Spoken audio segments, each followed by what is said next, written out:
Welcome to the Learning Pines YouTube. We hope this video helps. In this video, I will explain how to lubricate a speedometer cable. First, gather your essential tools, including a screwdriver, a wrench, and a high-quality cable lubricant.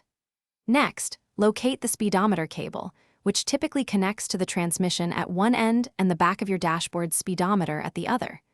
Carefully disconnect the cable from both of these points to prepare it for a thorough cleaning and lubrication process. This initial step is crucial for effective maintenance. Once the cable is disconnected, gently pull the inner cable out from its outer housing. This allows for proper cleaning. Use a suitable degreaser or solvent to meticulously clean the inner cable, removing all old grease, dirt, and grime.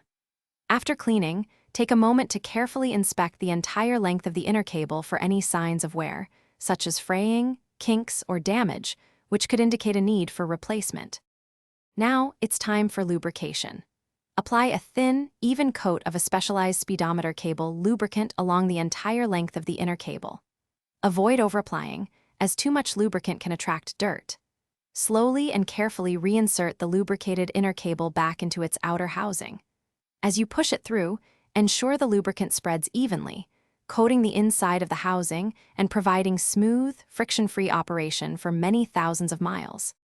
With the cable lubricated and reassembled, carefully reconnect both ends. Securely attach the cable to the transmission and then to the back of the speedometer in your dashboard. Double-check that all connections are tight and properly seated to prevent any disconnections during operation. Finally, take your vehicle for a short drive to test the speedometer. Observe if the needle moves smoothly and accurately, indicating a successful lubrication job. Thanks for watching. Consider subscribing if we helped you.